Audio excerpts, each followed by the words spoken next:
तो hello channel, welcome back to my guys. एक नया दिन, न्यू स्टोरी, न्यू कैरेक्टर्स, वो भी मेरे रोस्ट करने के लिए और साथ में स्टोरी को भी एंजॉय करने के लिए। बाकी जो इससे पहले की वीडियो डाली थी उसका भी पार्ट 2 डन। Now enjoy. हमारे एमसी लियो मोकियाओ की मिजरेबल कोऑपरेटिव लाइफ लिटरली उसे निकल लेती है और वो सीधा एक अजीब सी वर्ल्ड में गिर जाता है। जब उसकी आंख खुलती है तो वो खुद को एक फ्यूचरिस्टिक लेबोरेटरी के टेबल पर पड़ा हुआ पाता है और उसके सामने खड़ा होता है एक बड़ा सा डेंजरस लुकिंग रोबोट उसे कांग्रेचुलेशन बोलता है क्योंकि अब वो डायस्टोपियन एक्सपेरिमेंट का वॉलंटियर नंबर 465 बन चुका है। लियो ऑब्वियसली पैनिक कर जाता है, लेकिन रोबोट बिल्कुल कैजुअली बताता है कि उसके ब्रेन के अंदर एआई मॉडल्स इम्प्लांट किए जाएंगे। प्लान ये है कि लियो को एक नई लाइफ जीने के लिए भेजा जाएगा और उसके एक्सपीरियंस से फ्यूचर में डेटा कलेक्ट किया जाएगा। लियो को ऑप्शन दिया जाता है कि एआई का इंडिकेटर बॉडी पर कहाँ चाहिए, तो वो डिसाइड करता है कि इंटरफेस को अपनी आंख के नीचे एक छोटे से मोल के अंदर हाइड करवा लेगा।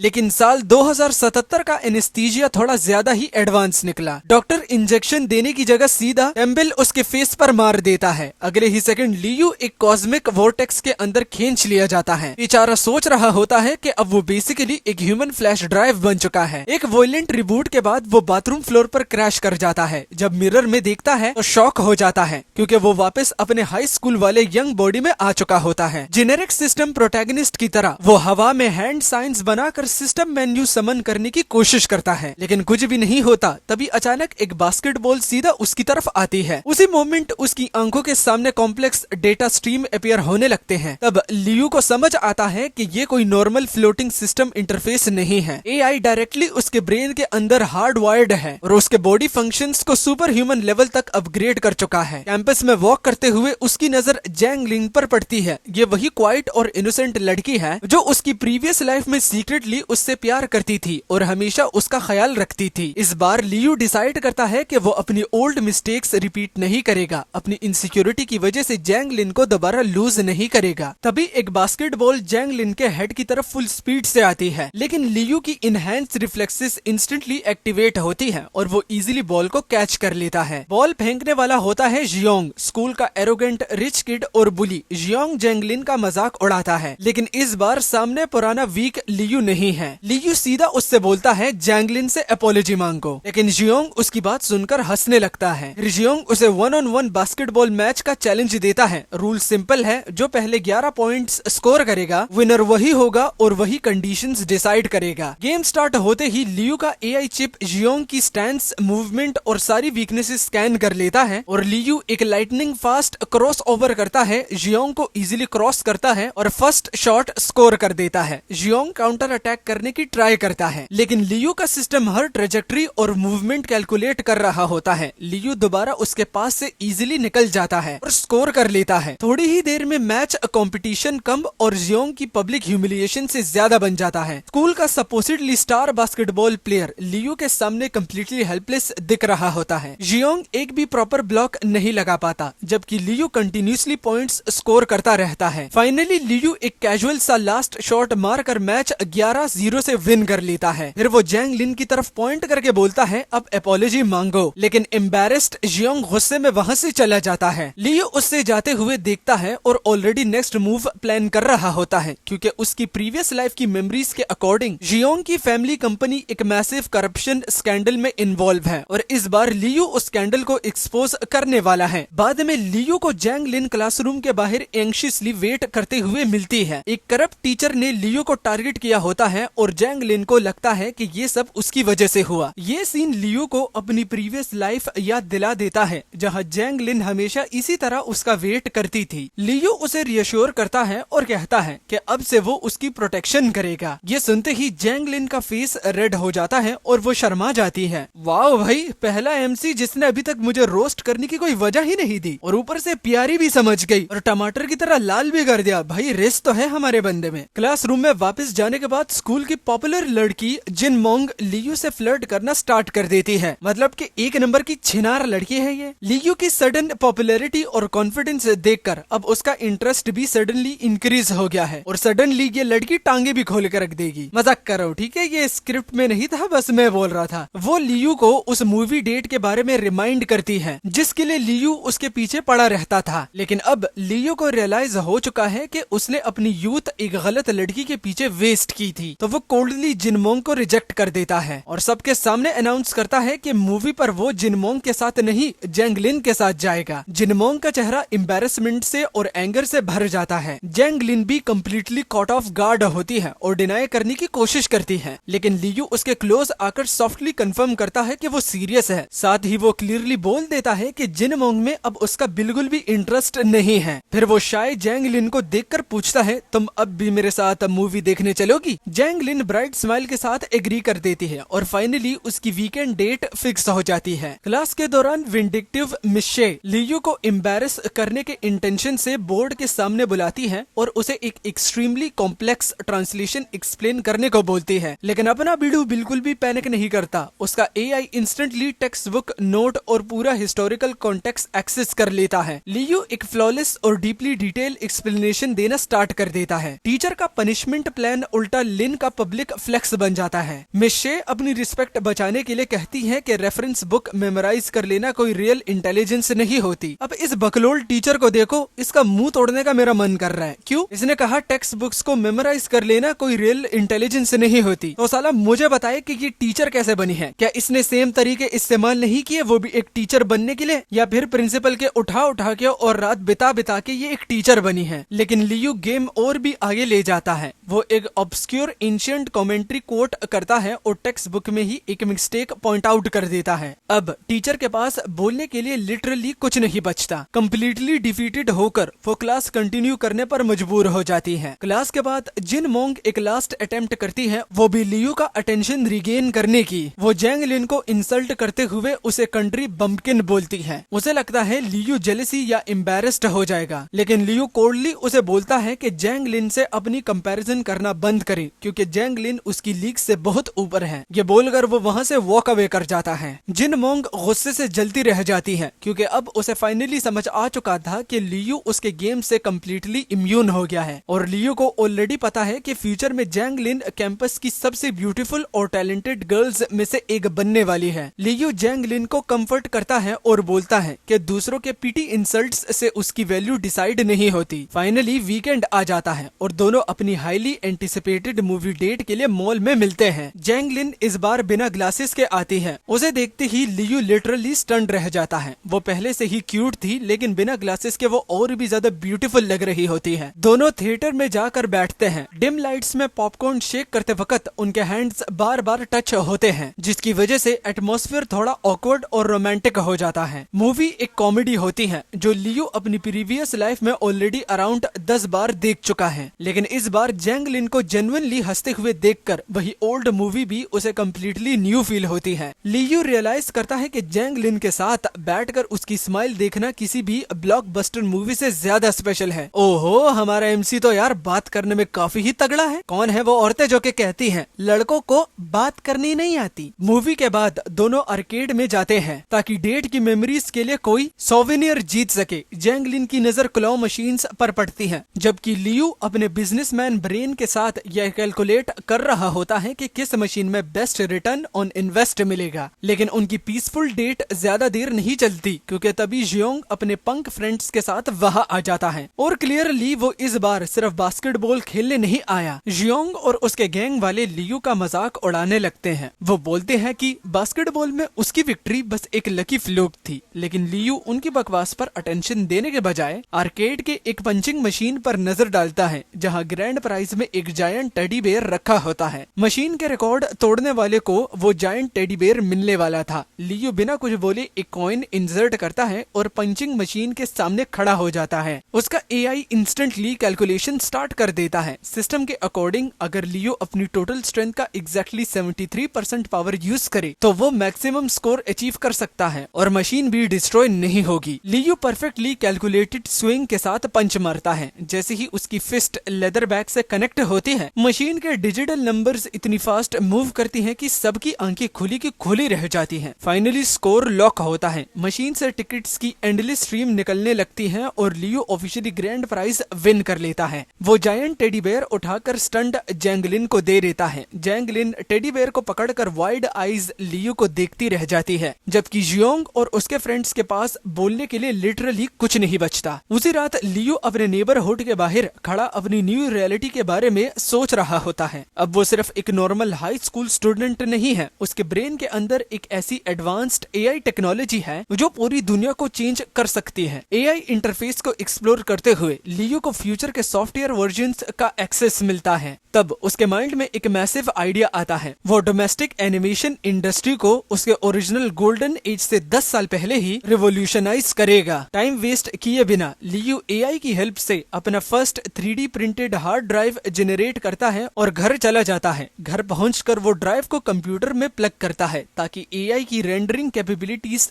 टेस्ट कर सके। रिजल्ट देखकर लियो कंप्लीटली शॉक रह जाता है। एआई सिर्फ कुछ सेकंड्स के अंदर flawless hyper realistic animation render कर देती है। और सबसे क्रेजी बात यह है कि एआई उन डिटेल्स को भी ऑटोमेटिकली कंप्लीट कर रही होती है जो लियो ने खुद प्रॉपरली इमेजिन भी नहीं की थी। अब डोमेस्टिक एनिमेशन इंडस्ट्री को कंप्लीटली ट्रांसफॉर्म करने का उसका ड्रीम सडनली इम्पॉसिबल नहीं लग रहा था, लेकिन लियो डिसाइड करता है कि अभी पैसा कमाने में जल्दी नहीं करेगा। एम्पायर बनाने से पहले उसके पास एक और इम्पोर्टेंट काम है। उसे हैंकी डिवाइसेस के साथ अपना पुराना हिसाब सेटल करना है। फ्यूचर एआई के सामने 2010 की primitive cyber security practically joke होती है। लियो उनके इंटरनल मैनेजमेंट नेटवर्क में एफर्टलेसली इन्फिल्ट्रेट कर लेता है। हिडन फाइल्स को स्कैन करते हुए उसके हाथ जैकपॉट लग जाता है। उसे कंपनी के अंदर चल रहे लॉन्ग टर्म किकबैक्स और करप्शंस का मैसिव नेटवर्क मिलता है। एविडेंस तो मिल गया, लेकिन अब प्रॉब्लम ये थी कि इंफॉर्मेशन लीक कैसे की जाए बिना अपनी फैमिली को डेंजर में डाले। इसीलिए लियो एक completely new virtual identity create करता है और उस मिस्टीरियस हैकर पर्सोना का नाम रखता है एक्स। एक्स को लियो एक पैट्रियोटिक हैकर के फॉर्म में डिजाइन करता है जो शैडोज के अंदर रहकर कंट्री के लिए काम करेगा। लेकिन एक्स को सीरियसली लेने के लिए पहले उसकी क्रेडिबिलिटी एस्टेब्लिश करना जरूरी था। इसलिए लियो अपना फर्स्ट मेजर टारगेट चूज करता है, नेशनल इंटरनेट इमरजेंसी सेंटर। वो उन्हें एक मिस्टीरियस वार्निंग ईमेल भेजता है। ईमेल में बस इतना लिखा होता है कि बहुत जल्दी वो अपनी कैपेबिलिटी का डेमोन्स्ट्रेशन देने वाला है। मतलब बंदा गांड मारने से पहले उनको वार्निंग भेज रहा है। कमाल है भाई, आई लाइक दिस एमसी। और दिमाग तो इसमें भर भर के है भाई यार, इतना रिलैक्स, वो भी एक्सप्लेनेशन में मैं पहली बार खुद को देख रहा हूँ। थोड़ी देर के बाद साइबर सिक्योरिटी डिवीजन में केओस मच जाता है। एक मैसिव साइबर इंट्रूजन स्टार्ट होता है और साइमल्टेनियसली टाइम स्क्वायर के ह्यूज डिजिटल बिलबोर्ड्स हाईजैक हो जाते हैं। हर जाइंट स्क्रीन पर सिर्फ एक ग्लोइंग सिंबल देता है एक्स। अथॉरिटीज पैनिक मोड में चले जाते हैं। उनकी बेस्ट ट्रेसिंग टीम्स हैकर का लोकेशन ट्रैक करने की फुल कोशिश करती है, लेकिन एक्स उनसे बहुत आगे होता है। जैसे ही अथॉरिटीज कनेक्शन ट्रेस करने की ट्राई करती हैं, लियो इंस्टेंटली कनेक्शन कट कर देता है और बिना कोई डिजिटल फुटप्रिंट छोड़े वैनिश हो जाता है। अब जब पूरी साइबर सिक्योरिटी डिवीजन का अटेंशन उस पर आ चुका था, एक्स अपना सेकंड मैसेज डिलीवर करता है। इस बार वो डायरेक्टली बोर्ड रूम के सामने एक वीडियो फाइल प्ले कर देता है। एक्स डिक्लेयर करता है कि वो कंट्री की साइबर डिफेंस के लिए एक साथ शील्ड भी बन सकता है और जरूरत आने पर वो एक भाला भी, मतलब अटैक होने पर प्रोटेक्ट करेगा और जरूरत पड़ने पर एनिमीज पर काउंटर अटैक भी करेगा। लेकिन पार्टनरशिप फ्री में नहीं होने वाली थी। एक्स अथॉरिटीज को 5 मैसिव करप्शन फाइल का डिजिटल पैकेज भेजता है और उन्हें एक स्ट्रिक्ट टेस्ट देता है। 7 दिन। उन्हें एग्जैक्टली 7 दिन के अंदर फर्स्ट करप्शन टारगेट पर एक्शन लेना होगा। गवर्नमेंट भी रियलाइज कर लेती है कि ये मिस्टीरियस हैकर ऑर्डिनरी बंदा नहीं है, इसीलिए वो टेम्पररी एक्स के गेम के अकॉर्डिंग चलने का डिसाइड करते हैं। और नेक्स्ट डे ही पुलिस कार्स स्कूल कैंपस में इंटर करती है। करप्ट टीचर को हैंडकफ्स पहनाकर सबके सामने ले जाया जाता है, लेकिन अरेस्ट होने के बाद भी वो चुप नहीं होती। वो गरीबी को अपने क्राइम्स का एक्सक्यूज बनाकर चिल्लाने लगती है। मतलब ये जो गरीब होता है ना, ये साला अपनी आदत से गरीब होता है। जब इनकी बुंड एक्सपोज होती है तो तब इनको अपनी गरीबी याद आती है, वरना तो वैसे ये रिश्वत खाने में इनको जरा भी देर नहीं लगती। और वो स्टूडेंट्स को गालियां देती हुई कहती है कि पुअर लोग ही दुनिया में सबसे इवल होते हैं। तब क्राउड से लियो आगे बढ़ता है और कोल्ड वॉइस में कहता है, तुम कभी टीचर कहलाने के लायक ही नहीं थी। टीचर इंस्टेंटली लियो को रिकॉग्नाइज कर लेती है। वो गुस्से में उसका नाम चिल्लाती रहती है, लेकिन पुलिस उसे कार में बिठा कर ले जाती है। फाइनली स्कूल के करप्ट और टॉक्सिक सिस्टम का एक मेजर पार्ट क्लीन हो चुका था। जैंग लिन लियो को बताती है कि वो बहुत एंग्री है। उसे बिलीव नहीं हो रहा था कि जिस स्कूल को स्टूडेंट्स के लिए फेयर कंपटीशन और ग्रोथ की जगह होनी चाहिए थी, वही अंदर से इतना करप्ट निकला। लियो उसे कंफर्ट करता है, लेकिन सडनली उसकी प्रीवियस लाइफ की एक पेनफुल मेमोरी उसके माइंड में आ जाती है। उसे याद आता है कि जैंग लिन ने सिर्फ उसके पास रहने के लिए एक टॉप यूनिवर्सिटी का एडमिशन सैक्रिफाइस कर दिया था। लियो इस बार उस दुर्घटना को रिपीट नहीं होने देना चाहता। वो जैंग लिन का हाथ पकड़ता है और सीरियस प्रॉमिस करता है, तुम जिस भी एलीट यूनिवर्सिटी में जाओगी मैं भी वहीं आऊंगा। लेकिन उनका पीसफुल बॉन्ड ज्यादा देर तक टेस्ट से बच नहीं पाता। स्कूल के ट्रैक एंड फील्ड कंपटीशन में मीन गर्ल जिन मोंग भी स्प्रिंट रेस के लिए लाइन में खड़ी होती है। रेस स्टार्ट होती है और जिन मोंग सीक्रेटली जैंग लिन की हील्स पर किक मारती है। मतलब इसमें सीक्रेट बचा ही क्या है? क्या लोग अंधे हैं, बावड़े हो चुके हैं कि उनको नजर नहीं आ रहा कि इतनी बड़ी जीती जागती लड़की दूसरी लड़की को लात मारती है और कोई देख भी नहीं पाता? लेकिन जैंग लिन बैलेंस लूज करके रनिंग ट्रैक पर बैडली गिर जाती है, फिर भी वो करेज के साथ रेस फिनिश करती है। लेकिन लियू की एआई विजन इमीडिएटली डिटेक्ट कर लेती है कि प्रॉब्लम सीरियस है। स्कैन रिवील करता है कि जैंग लिन के एंकल में सवियर सॉफ्ट टिश्यू इंजरी हुई है। लियू को इंस्टेंटली समझ आ जाता है कि गिरना एक्सीडेंट नहीं था और अब वो जेन्युइनली फ्यूरियस होता है। मतलब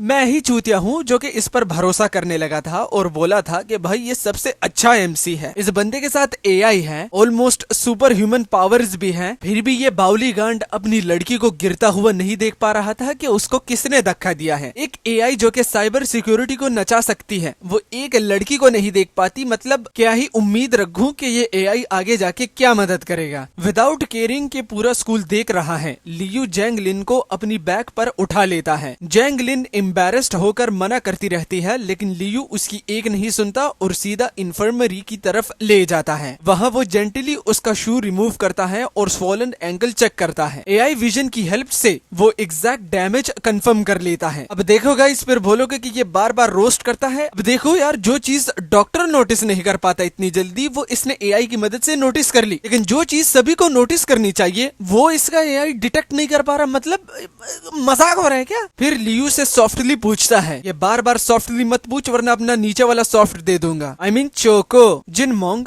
तुम्हें पहले से बुली करती आ रही है ना? जैंग लिन पहले बात को इग्नोर करने की ट्राई करती है, वो कोई प्रॉब्लम क्रिएट नहीं करना चाहती थी। लेकिन लियू जेंटली बार बार पूछता है और फाइनली जैंग लिन इमोशनली ब्रेक डाउन कर जाती है। उसकी आंखों से निकले क्वाइट टेयर्स ही लियू के क्वेश्चन का आंसर दे देते हैं। लियू उसे स्कूल डॉक्टर के केयर में छोड़ता है और साइलेंटली कंप्यूटर लैब की तरफ चला जाता है। अब उसकी आंखों में सिर्फ कोल्ड डिटर्मिनेशन होती है। कंप्यूटर लैब पहुंचते ही लियू कैंपस के सर्वेलेंस सिस्टम को एक्सेस करता है। वो एआई को कमांड देता है कि थाउजेंड्स ऑफ आवर की सिक्योरिटी फुटेज स्कैन करो। एआई रैपिडली पूरा डेटा एनालाइज करना स्टार्ट कर देती है और एक एक करके वो सारे मोमेंट्स आइसोलेट कर लेती है जहां जिनमोंग ने सीक्रेटली जैंग लिन को पुश किया, ट्रिप करवाया या बुली किया था। अब लियू के पास सिर्फ सस्पिशन नहीं था, उसके पास प्रूफ था। और मैं गारंटी देता हूँ कि प्रूफ होने के बावजूद भी और एआई पावर होने के बावजूद भी ये ज्यादा कुछ उखाड़ नहीं पाएगा। जाएगा, बात करेगा, मुंह उठा के वापस आ जाएगा और बोलेगा बदला ले लिया। अबे तेरी माँ का भरोसा, ये एआई पावर से पूरी स्टोरी खत्म कर देना। क्यों मेरी दिमाग का दही कर रहा है बे? एआई पावर यूज करने के लिए होती है, ना कि अचार डालने की। तो ढंग से काम करना। कसम से पहले टॉम क्रूज की तरह यहाँ वहाँ चल रहा था, लेकिन अब इससे बड़ा गवार मैंने आज तक नहीं देखा। Thick stack of printed evidence लेकर वो क्राउडेड कैफेटेरिया में सीधा जिनमोंग के पास जाता है और सारे पेपर्स उसके सामने टेबल पर स्लैम कर देता है। जैसे ही जिनमोंग एविडेंस देखती है, उसके फेस का कलर लिटरली उड़ जाता है। उसकी सारी हिडन बुली और डर्टी ट्रिक्स अब प्रूफ के साथ एक्सपोज हो चुकी होती है। लियो कोल्डली उसे एक फाइनल वार्निंग देता है, अगर तुमने जैंग लिन को दोबारा टच भी किया तो मैं तुम्हारी पूरी लाइफ डिस्ट्रॉय कर दूंगा। वो बाकी एविडेंस भी जिनमोंग के पास छोड़ देता है ताकि उसे क्लियरली समझ आ जाए कि लियू ब्लफ नहीं कर रहा। लियू जैसे ही वहाँ से जाने लगता है, जिनमोंग की एक फ्रेंड गुस्से में उस पर अटैक करने की ट्राई करती है, लेकिन उसे तुरंत एक क्लासमेट रोक लेता है। फाइनली हाई स्कूल के मेजर एनिमीज हैंडल हो चुके थे। अब लियू अपना ज्यादा टाइम हॉस्पिटल में जैंग लिन के साथ स्पेंड करता है। वो उसके लिए घर का बना हुआ खाना लेकर आता है और प्रॉमिस करता है कि जब तक वो कम्प्लीटली रिकवर नहीं हो जाती वो उसका ख्याल रखेगा। धीरे धीरे कॉलेज एंट्रेंस एग्जाम भी पास आ जाते हैं। जैंग लिन को सबसे बड़ा शॉक तब लगता है जब लियू सडनली रैंकिंग्स में फर्स्ट प्लेस पर आ जाता है। उधर लियू सीक्रेटली रियलाइज करता है कि शायद उसने एआई को थोड़ा ज्यादा ही यूज कर लिया है, क्योंकि बंदा एक्सीडेंटली परफेक्ट स्कोर ले आया था। वैसे अगर मेरे पास एआई होता तो मैं जरूर यूज करता। बाकी कमेंट में तुम लोग भी बताओ कि अगर तुम्हारे पास इस तरह एआई हो तो तुम क्या क्या करोगे, खास करके एग्जाम में चीटिंग करोगे या नहीं? मैं तो जरूर ही करता। फ्यूचर के बारे में डिस्कस करते हुए लियू डिसाइड करता है कि वो प्रेस्टिजियस जैंग यूनिवर्सिटी को टारगेट करेगा। जैंग लिन की सिचुएशन थोड़ी कॉम्प्लिकेटेड थी, उसकी मदर की हेल्थ अच्छी नहीं थी और उसके फादर भी काफी बिजी रहते थे, इसीलिए वो फैमिली के क्लोज रहना चाहती थी। लेकिन फाइनली जैंग लिन डिसाइड करती है कि वो भी सेम यूनिवर्सिटी अप्लाई करेगी। वो लियू से कहती है कि इस बार वो उसके साथ ही रहेगी, चाहे लियू जहां भी जाए। फाइनली एग्जॉस्टिंग एंट्रेंस एग्जाम्स खत्म हो जाते हैं और सारे स्टूडेंट्स स्कूल गेट से बाहर निकलते हैं। लियू और जैंग लिन साथ वॉक करते हुए अपने फ्यूचर मेजर्स डिस्कस करते हैं और इंटरेस्टिंगली दोनों ही कंप्यूटर साइंस चूज करते हैं। जैंग लिन प्लेफुल स्माइल के साथ रिवील करती है कि उसे लियू का चॉइस पहले से पता था, क्योंकि वो मिडिल स्कूल से ही क्वाइटली लियू को ऑब्जर्व करती आ रही थी। गर्मियों के प्लान्स डिस्कस करते हुए लियू बताता है कि वो एक स्ट्रीमिंग प्लेटफॉर्म के लिए एनिमेटेड वीडियोस बनाना चाहता है। जैंग लिन इंस्टेंटली बोल देती है, मैं तुम्हारी फर्स्ट फैन बनूंगी। ग्रेजुएशन के वक्त जैंग लिन फाइनली अपनी शाय पर्सनैलिटी को साइड में रख देती है। वो लियू के पीछे भागती है, क्योंकि इस बार वो अपनी फीलिंग्स को अंदर दबाकर नहीं रखना चाहती थी। लियू तक पहुंचते ही वो उसे टाइटली हग कर लेती है। मोमेंट इमोशनल होता है, क्योंकि दोनों को पता है कि समर के लिए अब कुछ अरसा तक उन्हें सेपरेट होना पड़ेगा, लेकिन प्रॉमिस सिंपल था, कॉलेज में फिर मिलेंगे। घर लौटने के बाद लियू फाइनली अपने ग्रैंड मनी मेकिंग प्लान को एग्जीक्यूट करना स्टार्ट करता है। वो अपनी एआई ड्राइव कनेक्ट करता है और डिसाइड करता है कि प्रीवियस लाइफ के एक फेमस नॉवल को एनिमेशन सीरीज में अडेप्ट करेगा। एआई इंसेन स्पीड पर काम स्टार्ट कर देती है और कुछ ही टाइम में 500 से भी ज्यादा कंप्लीट एपिसोड्स रेडी। लियू खुद भी रिजल्ट देखकर शॉक होता है। अपने माइंड में ओरिजिनल ऑथर से थोड़ी अपॉलॉजी मांगते हुए वो पूरी सीरीज एक ही बार प्लेटफॉर्म पर अपलोड कर देता है और अपने प्रॉमिस के अकॉर्डिंग जैंग लिन उसका चैनल फाइंड करती है, सब्सक्राइब करती है और ऑफिशियली लियू की फर्स्ट फैन बन जाती है। एनिमेशन की क्वालिटी नॉर्मल वेब सीरीज जैसी नहीं थी, ये लिटरली सिनेमैटिक मास्टरपीस थी। Visuals breathtaking, animation flawless और हर फ्रेम इतना डिटेल था कि व्यूवर्स को समझ ही नहीं आ रहा था कि ये एक इंडिविजुअल क्रिएटर ने कैसे बनाया। सीरीज तो इंस्टेंटली वायरल हो जाती है। स्क्रीन शॉक्ड बुलेट कमेंट से फ्लड होने लगता है। लोग सिर्फ क्वालिटी देखकर स्टन्ड नहीं थे, उन्हें ये समझ ही नहीं आ रहा था कि किसी ने ओवरनाइट 500 प्लस एपिसोड्स कैसे अपलोड कर दिए। वैसे अगर इस बंदे को वन पीस की मांगा मिल जाती तो शायद ये हमारी भी मदद कर देता और पूरी सीरीज को ही एनिमेट कर देता, ताकि हम अच्छे से देख पाते। वरना तो वन पीस जितनी अच्छी सीरीज है तो एपिसोड उतने ही धीरे धीरे चलते हैं। गाइस बताना आप लोगों का फेवरेट एनिमे कौन सा है? मेरा तो वन पीस है।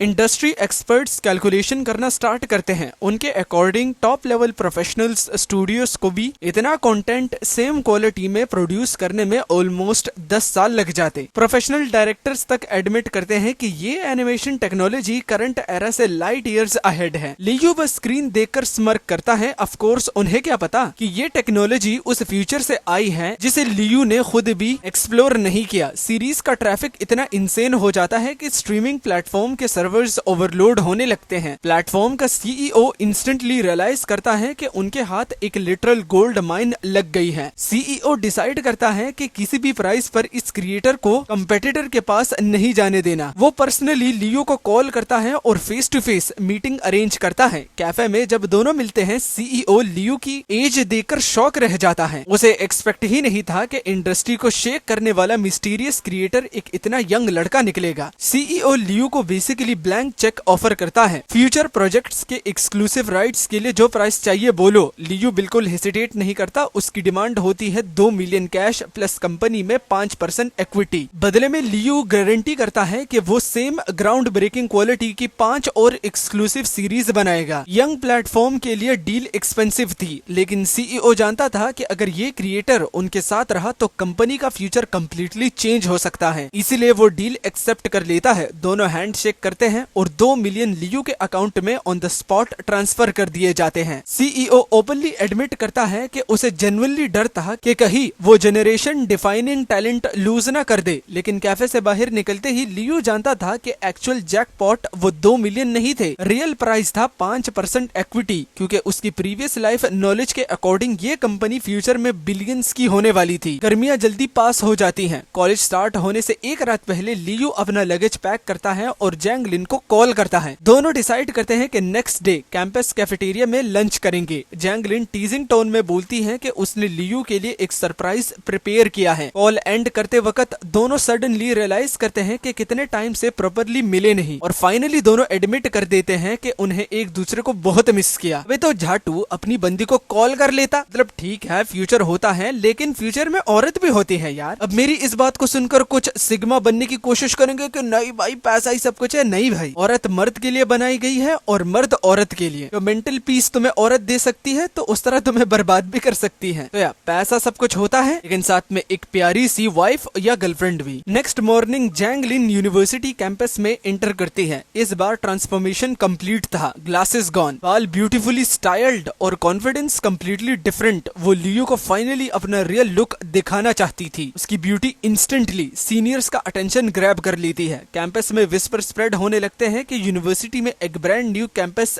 बैली आ गई है। उधर लियो अपने डॉर्म रूम में पहुंचता है। वो मूव इन करने वाला लास्ट रूममेट होता है। उसके न्यू रूममेट्स उसे वार्मली वेलकम करते हैं। सबसे पहले athletic guy you Shane introduce होता है। फिर फेंग जी अपना इंट्रोडक्शन देता है और कैजुअली मेंशन कर देता है कि वो एक वेल्थी सेकंड जनरेशन एयर है। और लास्ट में एलोफ और quite a Hong group complete करता है। फेंग जी सेलिब्रेशन के लिए सबको लेविश लंच ट्रीट ऑफर करता है। लियो एग्री कर लेता है लेकिन उसे रियलाइज होता है कि अब जैंगलिन के साथ प्लान्ड लंच पोस्टपोन्ड करना पड़ेगा। उधर कैंपस के दूसरे साइड जैंगलिन का अलग ही सीन चल रहा होता है। सीनियर बॉयज उसका लगेज कैरी करने के बहाने उसके अराउंड घूम रहे होते हैं। कोई कॉन्टेक्ट नंबर मांग रहा है, कोई लंच इनवाइट दे रहा है, लेकिन जैंगलिन पोलाइटली सबको रिजेक्ट कर जाती है। उसका फोकस सिर्फ एक बंदे पर था, लियो। फाइनली डॉर्म रूम पहुंचकर वो अपनी elegant new roommate Feng Wong king से मिलती है। वोंग किंग एक्सप्लेन करती है कि उनकी बाकी रूममेट्स सेकंड सेमेस्टर में आएगी। जैंगलिन जल्दी से लियो से मिलने के लिए निकलना चाहती थी लेकिन वोंग किंग उसे रोक लेती है। वो इंसिस्ट करती है कि जैंगलिन उसके साथ एक जॉइंट डॉर्म लंच मिक्सर में आए जो उसके ब्रदर ने ऑर्गेनाइज किया है। जैंगलिन क्लियरली इंटरेस्ट नहीं होती, उसे रैंडम बॉयज से मिलना नहीं था, उसे सिर्फ लियो से मिलना था। लेकिन पोलाइटली मना करने का कोई प्रॉपर एक्सक्यूज नहीं मिला, इसलिए वो लियो को मैसेज करके उनकी लंच डेट इवनिंग तक शिफ्ट कर देती है। और वोंग किंग के रिपीटेड रिक्वेस्ट के बाद फाइनली लंच अटेंड करने के लिए मान जाती है। रेस्टोरेंट में फेंग जी अपने रूममेट्स को कैजुअली बताता है कि उसकी सिस्टर भी अपने डॉर्म के गर्ल्स को लेकर आ रही है। थोड़ी देर बाद वोंग किंग रेस्टोरेंट में इंटर करते हैं और अपोलोजाइज करते हुए बोलती है, सॉरी मैं सिर्फ एक रूममेट को ला पाई। और उसके पीछे जैसे ही जैंगलिन रेस्टोरेंट में इंटर करती है उसकी नजर सीधा लियो पर बढ़ती है। लियो भी उसे देखकर फ्रीज हो जाता है। दोनों ने अपना लंच पोस्टपोन्ड किया था और डेस्टिनी ने उन्हें सेम लंच टेबल पर लाकर बिठा दिया। डॉर्म मिक्सर में जैसे ही जैंगलिन इंटर करती है लिटरली पूरा ग्रुप सरप्राइज हो जाता है। सब उसकी ब्यूटी देखकर एक सेकंड के लिए साइलेंट हो जाते हैं लेकिन लियो बिल्कुल हेसिटेट नहीं करता। वो कॉन्फिडेंटली आगे बढ़ता है, सबके सामने जैंगलिन का हाथ पकड़ लेता है और क्लियर कर देता है कि ये लड़की उसकी है। उसके रूममेट्स का रिएक्शन देखने लायक होता है। सब शॉक में सोच रहे होते हैं भाई ने कैंपस ब्यूटी को पटा कैसे लिया। लियो बस कैजुअली जैंगलिन के साथ सीट पर बैठ जाता है। बैठते हुए लियो को अपनी प्रीवियस लाइफ याद आती है। उस लाइफ में उसने अपनी फीलिंग्स कॉन्फेस करने के लिए ऑलमोस्ट 30 साल तक वेट किया था, सिर्फ अपनी इनसिक्योरिटीज और सेल्फ डाउट की वजह से। लेकिन इस बार उसके पास सेकंड चांस है और वो डिसाइड कर चुका है कि हिस्ट्री दोबारा रिपीट नहीं होने देगा। उसके दोस्त उसकी सीरियस फिलोसफिकल बातों को जोक समझकर हंसने लगते हैं। उन्हें क्या पता कि लियो लिटरली अपनी फर्स्ट लाइफ की बात कर रहा है। लंच के बाद लियो जैंगलिन को जैंग यूनिवर्सिटी कैंपस घुमाने ले जाता है। दोनों एक साथ चलते रहते हैं और नेचुरली सबका अटेंशन अट्रैक्ट करते हैं। स्टूडेंट्स उन्हें देखकर विस्पर करने लगते हैं। इवन सीनियर स्टूडेंट्स भी जैंगलिन को देखकर पीछे मुड़ते हैं और सोचते हैं ये किस्मत वाला फ्रेशमैन कौन है जो कैंपस ब्यूटी के साथ घूम रहा है। दोनों फाउंटेन्स के पास से वॉक करते हैं, कॉरिडोर्स एक्सप्लोर करते हैं और आफ्टरनून असेंबली से पहले थोड़ा पीसफुल टाइम एंजॉय करते हैं। फाइनली लेक के पास एक क्वाइट एरिया मिलता है जिसे स्टूडेंट लवर्स वुड्स बोलते हैं। मतलब भाई अपनी बंदी को झाड़ियों में ले गया। पता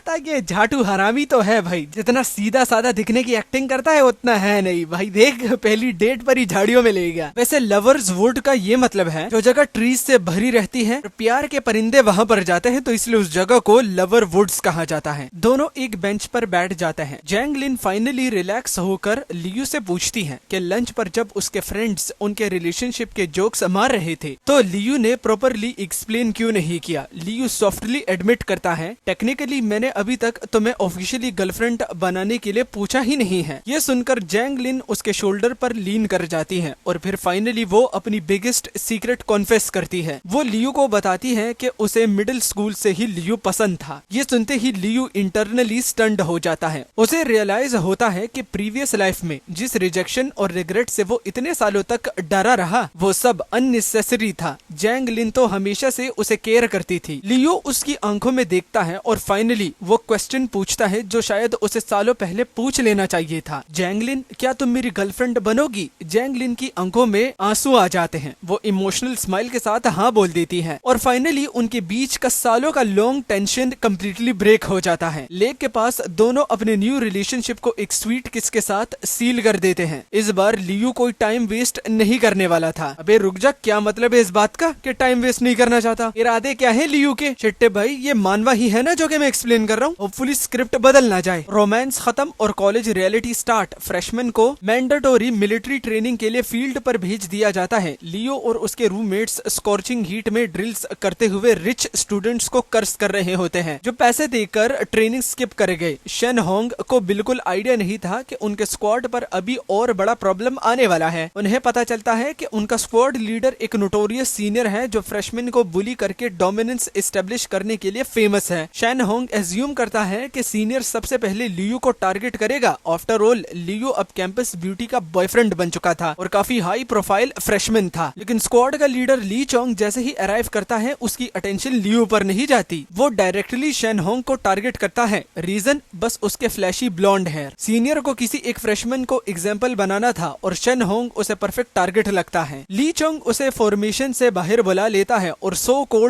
कोल्ड डेमोन्स्ट्रेशन के नाम पर उसे स्पारिंग मैच चैलेंज करता है। मैच स्टार्ट होते ही क्लियर हो जाता है कि शेन होंग का कोई चांस नहीं है। वो एक भी प्रॉपर हिट लैंड नहीं कर पाता। ली चोंग उसके साथ फाइट नहीं कर रहा होता, वो लिटरली उसके साथ खेल रहा होता है। फिर senior suddenly brutal combination unleash करता है और शेन होंग को बैडली बीट डाउन कर देता है। लियू साइड से सब कुछ ऑब्जर्व कर रहा होता है। उसका एआई ली चोंग के फाइटिंग मूवमेंट्स एनालाइज करता है और लियू इमीडिएटली रियलाइज करता है ये सिंपल ट्रेनिंग नहीं है। ली चोंग जानबूझकर मैलिशियस इंटेंट के साथ शेन होंग को हर्ट कर रहा है। ली चोंग इंजर्ड शेन होंग के ऊपर खड़ा होकर वार्निंग देता है, अपने बालों को ब्लैक कर दो वरना नेक्स्ट टाइम बीटिंग और बुरी होगी। फिर वो एरोगेंट एक्सप्रेशन के साथ पूरे स्क्वाड की तरफ टर्न करता है। वो पूछता है किसी और को चैलेंज करना है और ऑब्वियसली कोई मूव नहीं करता। तो ली चोंग और भी एरोगेंट होकर बोलता है, मेरे पैर में खुजली हो रही है, कोई आके स्क्रैच करेगा? बस अब लियू का पेशेंस खत्म। वो फॉर्मेशन से आगे स्टेप करता है। ली चोंग उसे देखकर पूछता है, तेरा नाम क्या है? लियू कोल्ड एक्सप्रेशन के साथ रिप्लाई करता है, तेरा बाप हुए।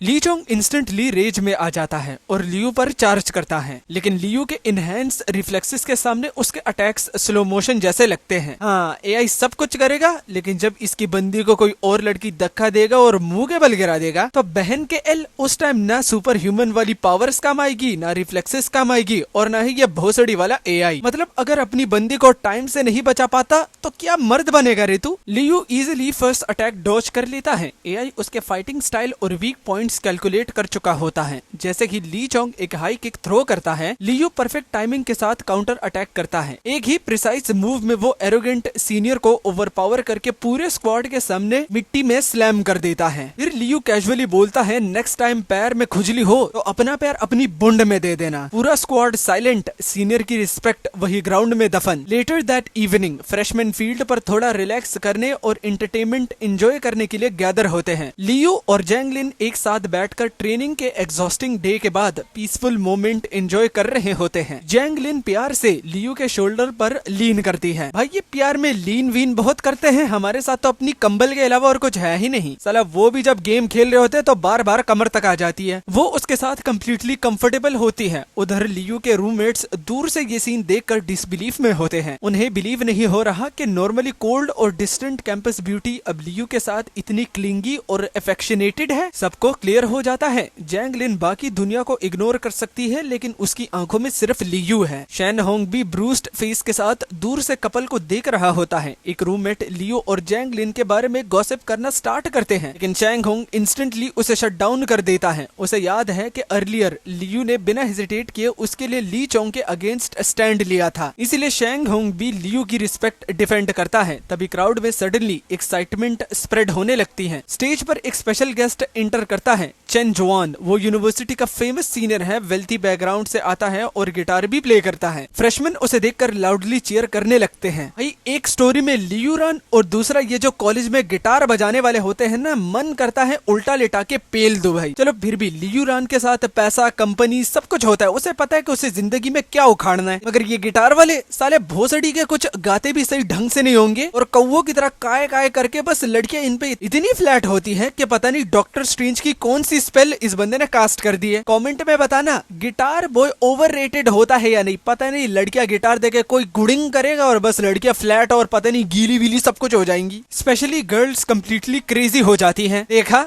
मैंने बोला ही था भाई, ये लड़कियां फिर खुद को इंडिपेंडेंट क्यों बोलती है भाई। एक गिटार के टोइंग से इनका दिमाग इनके घुटनों में आ जाता है। खास करके इंस्टाग्राम के जीसी में ये जो गिटार वाले आते हैं ना भाई, एक वॉइस मेल भेजा नहीं होगा कि लड़कियां भाई ओ वाओ लोल, अबे बहन घर ले जा इसको और शादी कर ले। जब जिंदगी आपका बजा रही होगी तो फिर ये आपके लिए सिर्फ गिटार ही बजाएगा। दोनों तरफ से आपके बजने ही वाले होंगे, एक जिंदगी बजाएगी और दूसरी तरफ से आपका पति देव। चलो अब स्टोरी पर आते हैं। अच्छा, लड़कियां पागल हो जाती हैं, good looks, rich second generation air, guitar skills. बंदे के पास फुल पैकेज था। लियू भी उसकी रेपुटेशन जानता है, लेकिन उसे हाइप से जीरो डिफरेंस पता है। वो इंस्टेड जैंग लिन को टीज करता है, तुम तो पहले आइस क्वीन बनी रहती थी, अब इतनी क्लिंगी कब से हो गई। जैंग लिन सॉफ्टली एडमिट करती है कि उसकी कोल्ड पर्सनैलिटी सिर्फ दूसरे लोगों के लिए एक शील्ड थी। लियू के साथ वो वैसे रहना नहीं चाहती थी और अब वो उन सारे लॉस्ट ईयर्स का टाइम रिकवर कर रही है। उनका स्वीट कन्वर्सेशन देखकर लियू के रूममेट्स ग्रोन करने लगते हैं। बस करो भाई, सिंगल लोग भी यहाँ बैठे हैं। उधर स्टेज पर चेन जुआन अपनी गिटार परफॉर्मेंस फिनिश करता है। क्राउड लाउडली चीयर करता है। फिर वो माइक उठाता है और एक अनाउंसमेंट करता है, आज मैं एक फ्रेशमैन गर्ल को स्टेज पर इनवाइट करना चाहता हूँ मेरे साथ ड्यूट परफॉर्म करने के लिए। और जैसे ही वो क्राउड की तरफ देखना स्टार्ट करता है, सबकी नजर नेचुरली जैंग लिन की तरफ मुड़ने लगती है। सो इसी के साथ अब अपनी स्टोरी को खत्म करते हैं। नेक्स्ट पार्ट में अगर ये वीडियो अच्छी परफॉर्म करती है तो देखेंगे कि लियू की गर्लफ्रेंड